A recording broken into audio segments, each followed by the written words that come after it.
پہلے دیکھیے کہ آپ کو اللہ کا حکم معلوم ہے یا نہیں ہے, اور اللہ کا حکم معلوم ہے تو اس کے مطابق آپ فیصلے کرتے ہیں کہ نہیں کرتے ہیں. اللہ معاف کرے, ہماری تو حالت یہ ہے کہ اگر مسجد کا کام ہو, اللہ کے گھر کا کام ہو, اور اس میں ہم سے اگر نہیں پوچھا گیا تو ہم پورے کام کو ڈسٹرب کر دیں گے کہ ہم سے کچھ بھی نہیں کیا اور کام کر رہا ہے, ہم نہ کر رہے کام. اس کا مطلب یہ ہے نہ آپ کو اللہ پیارا ہے, نہ آپ کو اللہ کا گھر پیارا ہے, نہ آپ کو اللہ کا حکم پیارا ہے. آپ کو پیارا ہے تو اپنی انانیت پیاری ہے. اس حالت کے ساتھ کم سے کم قیادت تو نہیں کر سکتے ہیں. میرے نوجوان دوستو, میں اس درد کے ساتھ اپنی بات آپ کے سامنے رکھنا چاہتا ہوں کہ علامہ اقبال کی طرح ہم لوگ نا امید نہیں ہیں. اپنے کشت ویرا سے ذرا نم ہو تو یہ مٹی بڑی زرخیز ہے ساتھی. اٹھ کیا بزم جہاں کا اور ہی انداز ہے, مشرق و مغرب پہ تیرے دور کا آغاز. تم اٹھو, قرآن مجید کا مطالعہ کرو, رمضان مبارک کا مقدس مہینہ آ رہا ہے. تم سب یہ طے کرو اس رمضان میں کم سے کم ہم سمجھ لیں گے کہ ہمارا اللہ ہم کو کس راستے پر لے جانا چاہتا ہے.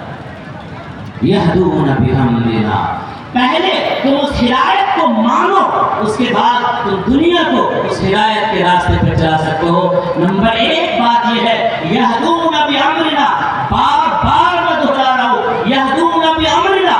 لوگ ہدایت دے رہے ہیں, لوگ ڈائریکشن دے رہے ہیں, لوگ رہنمائی کر رہے ہیں, لیکن نیتاؤں کے طریقے پر کر رہے ہیں, دنیا داروں کے طریقے پر کر رہے ہیں. نتیجہ یہ ہے کہ تیری کے بیلوں سے کچھ کم نہیں, جہاں سے چلے تھے وہی کے وہی. یہ دنیا والے آپ کی رہنمائی کر رہی ہے, جن کے پاس قرآن مجید جیسی کتاب رہنمائی کے لیے موجود ہے. کتنے لوگوں کو قیادت کا حقوق ہے, لیکن اس میں آج تک قرآن مجید کو ترجمے کے ساتھ نہیں. یہ کیسے قیادت, یہ کھوکھلی قیادت ہے.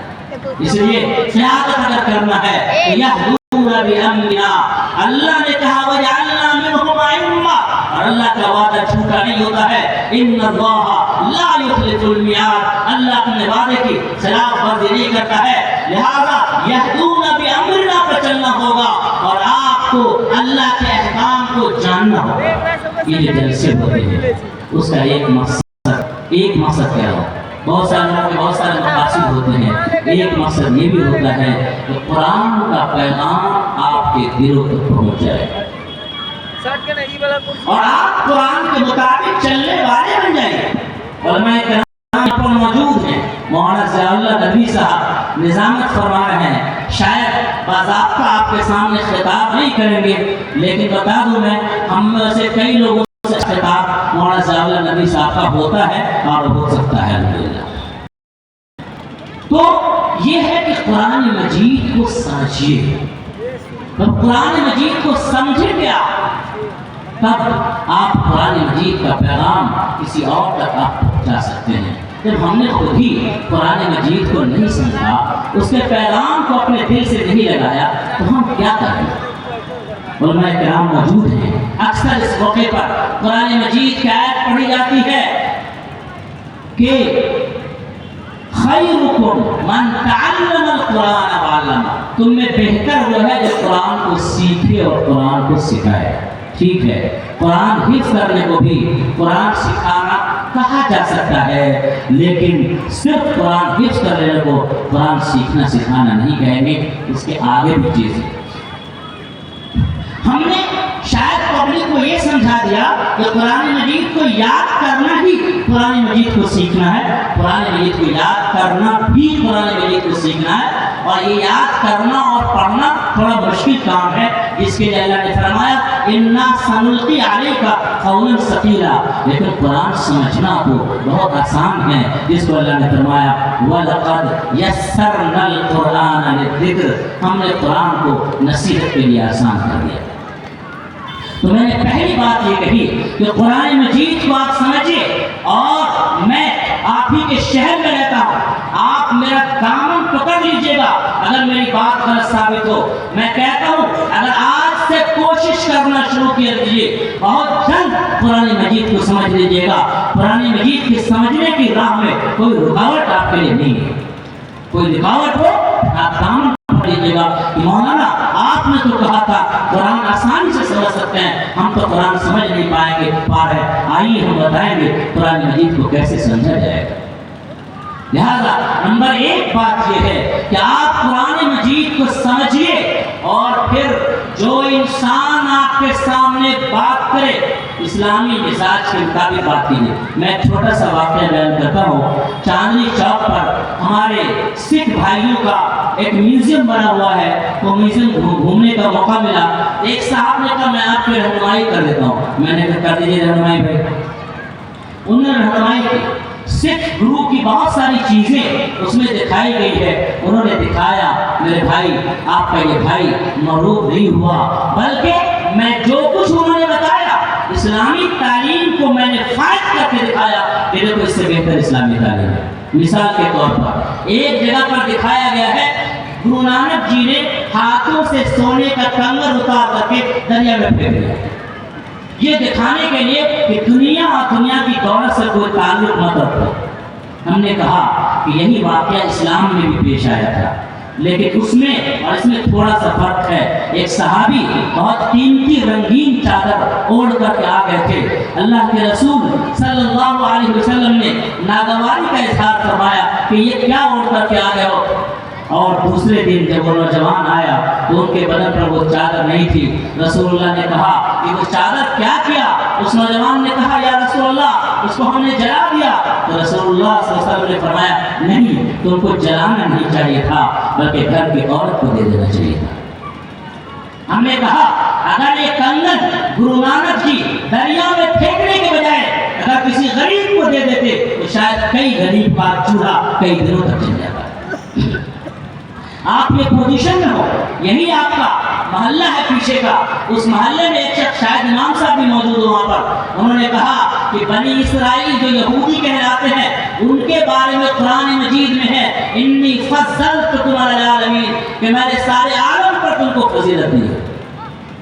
یوٹیوب پر انہوں نے سنا اور نوجوان نے کہا تو علماء کرام اس کو نہیں بیان کرتے ہیں کہ یہودیوں کو سارے عالم پر فضیلت ہے، یہ قرآن مجید میں موجود ہے اور واقعی موجود ہے، یا بنی اسرائیل انی فضلتکم علی العالمین۔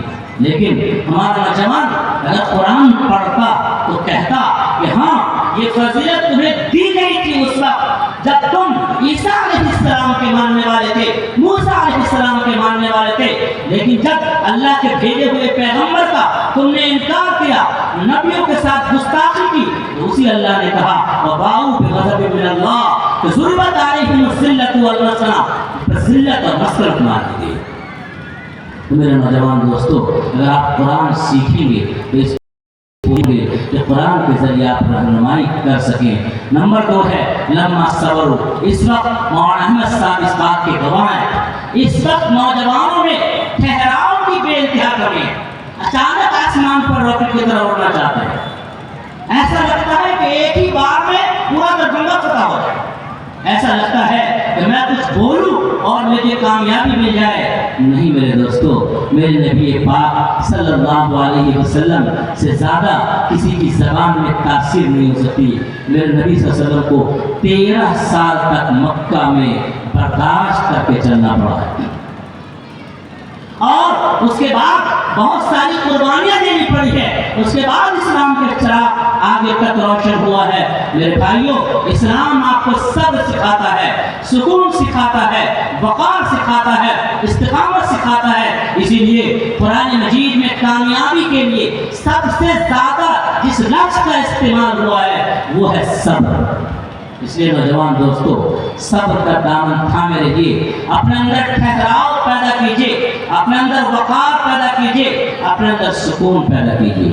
اور تیسری بات جو اللہ تعالیٰ نے فرمایا وَكَانُوا بِآيَاتِنَا يُوقِنُونَ، ہماری آیتوں پر وہ یقین رکھتے ہیں، آپ کا یقین ہونا چاہیے۔ اللہ تعالیٰ نے فرمایا فَمَن تَبِعَ هُدَايَ فَلَا خَوْفٌ عَلَيْهِمْ وَلَا هُمْ يَحْزَنُونَ، جو میری ہدایت کی پیروی کرے گا اس پر نہ خوف آ سکتا ہے نہ کوئی غم آ سکتا ہے۔